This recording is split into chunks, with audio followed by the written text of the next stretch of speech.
Gamers have a bad reputation when it comes to their social skills, often being stereotyped as awkward, unattractive, oblivious to social cues, and usually misogynistic to some degree. It's a bad rap, and one that Richard LaRuina's Super Seducer series has both been playing into and subverting for a few years now. LaRuina makes a living as a professional pickup artist, helping men learn his techniques to seduction, and Super Seducer brings those lessons to a wider audience. Through a series of FMV cutscenes, players are presented with scenarios where you can meet women out in the real world and are given a multiple-choice quiz on what is the best way to proceed. After each decision, Richard will tell you what you did well and what could have been done better. The press release for Super Seducer 3 tells us that LaRuina has given up the game to settle into married life and wants this final installment to encompass all of his accumulated knowledge. While that directive isn't spelled out, there is a grandiose feeling that's present from the very beginning of the game that makes it feel like a finale. First off, the production quality has gone up significantly. The environments are nearly as sparsely populated as they used to be, the set for the advice portions is much more lavish, and there's many more trophy women present during those segments as well. LaRuina's acting has also improved, and the scenarios are generally longer. There are even some gameplay and quality of life improvements here that are appreciated. There's a nice little flowchart so you can dissect each scene, a progress bar to let you know how far you are into a scenario, the option to watch the ideal path just play as a movie. There are even QTEs added in to see how well you perform tasks to impress your date, like cooking or working out. It doesn't seem to make much, if any, impact on your performance, and it's exactly the kind of silly detail that works in a lighthearted, casual game like this. Really, all the little touches are great, and everything feels impressively polished. The problem with Super Seducer as a series has always been, and will always be, the moral question surrounding its premise. There's nothing wrong with giving social advice to those who might need it, but Super Seducer isn't about forming lasting connections, or even how to be pleasant with strangers. It's about getting you laid, and is singular in its quest to turn any interaction with a woman into a sexual conquest. That's not to say there's not good advice in here, but it's usually right for the wrong reasons. When Richard tells you to watch for facial cues to determine if what you're saying is interesting to your target, there's no consideration given to her comfort or enjoyment, only to whether or not it'll turn her off enough to leave the date early. That said, it's not as overtly scummy as you might think.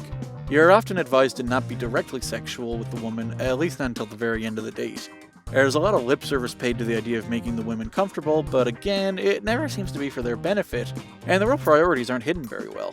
The camera leers at the women constantly, delighting in every exposed curve. For the section on how to pick up a woman at the gym, LaRuina actually starts before you even get there. Before signing up, you should check out the Instagram page to make sure there are lots of hot girls who are members. When hitting on a woman at the supermarket, make sure you get checked out before her. If she's waiting for your stuff to get rung up, it gives her an opportunity to escape. If she checked out first and you had more stuff, then she could have just left and said, she changed her mind or she doesn't want to have a coffee. It's in these moments Super Seducer feels truly predatory. If there were more scenes set in clubs or bars or on dating apps, places people actually might go looking for casual sex, it wouldn't feel so seedy. There is a tongue-in-cheek attitude to a lot of what happens, but I don't think there's anything ironic about the advice LaRuina is giving. The sense of humor mostly comes out in the joke answers, and while it's a fun idea to break up the drier material, the jokes themselves mostly fall flat. Almost all of them are Richard becoming too forward sexually, if not outright aggressive, mixed in with the occasional bit of random humor. You know what, fuck this, I ain't got time for all this shit. You know what I'm gonna do? No? Leroy Jenkins! Oh my god, he just ran in! Save him! Let's stick to the plan! Jeez, let's go! Once you figure that out, the joke answers lose their appeal. They also have a bad habit of not progressing beyond the initial premise. For example, if the joke answer is pull a knife out and tell her to take her top off, then Richard will do just that and she'll run away and the scene will end. The punchline is delivered at the same time as the premise, so you don't really get anything out of watching the scene. Nah, I want to cut you if you don't take this fucking dress off, so get it off. Oh my god!